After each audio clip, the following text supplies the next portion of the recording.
বিদ্যুতের নতুন দামের কারণে প্রতি মেট্রিক টন স্টিলের উৎপাদন ব্যয় প্রায় ১,৭৮৫ টাকা বাড়বে।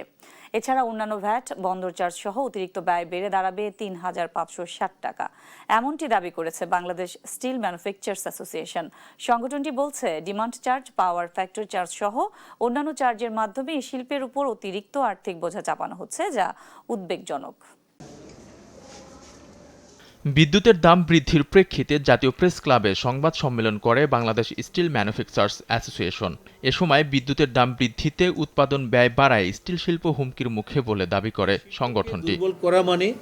সভাপতি বলেন, বিদ্যুৎ খাতের কাঠামোগত অদক্ষতা, ক্যাপাসিটি চার্জ এবং নীতিগত সীমাবদ্ধতার আর্থিক বোঝা উৎপাদনশীল শিল্প খাতের উপর চাপিয়ে দেয়া কোনো টেকসই সমাধান নয়। দেশের শিল্প, কর্মসংস্থান, বিনিয়োগ, অবকাঠামো উন্নয়ন এবং সামগ্রিক অর্থনৈতিক প্রবৃদ্ধির স্বার্থে বাংলাদেশ স্টিল ম্যানুফ্যাকচারার্স অ্যাসোসিয়েশন সরকারের সংশ্লিষ্ট মন্ত্রণালয়, বাংলাদেশ এনার্জি রেগুলেটরি কমিশন এবং নীতি নির্ধারকদের প্রতি দৃঢ়ভাবে আহ্বান জানাচ্ছে যে বিদ্যুতের সাম্প্রতিক মূল্যবৃদ্ধির সিদ্ধান্ত অবিলম্বে পুনর্বিবেচনা করে পূর্ববর্তী মূল্যহার পুনর্বহাল করা হোক।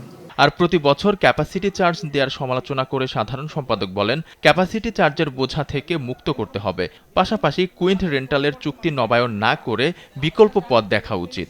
2023-24 অর্থ বছরে যেটা আপনার 320 বিলিয়ন টাকা মানে 32,000 কোটি টাকা ছিল ক্যাপাসিটি চার্জ, সরকার এটা যারা বিদ্যুৎ উৎপাদন করে তাদেরকে দিয়ে থাকে এবং পরবর্তীতে দেখা যায় 24-25 অর্থ বছরে সেটা চলে আসছে প্রায় 42,000 কোটি টাকা, মানে আরো 10,000 কোটি টাকা বাড়ানো হলো। ওনারা এই বিষয়টা কতটুকু আমলে নিয়েছেন সরকার, যে এই ক্যাপাসিটি চার্জ প্রতি বছর 42,000 কোটি টাকা, এটা আমাদের টাকা, সে বিদ্যুৎ খাতে সে কি ওনাদেরকে ক্যাপাসিটি চার্জ হিসেবে দিয়ে দিচ্ছেন।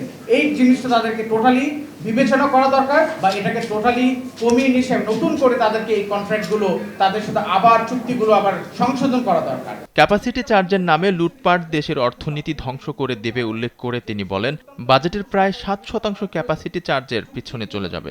বিদ্যুতের দাম পুনর্বিবেচনার দাবিও জানায় সংগঠনটি। প্রতি মেট্রিক টন আলভি রায়হান, দেশ টিভি, ঢাকা। 85 থেকে 2,000 টাকা পর্যন্ত বৃদ্ধি পাবে।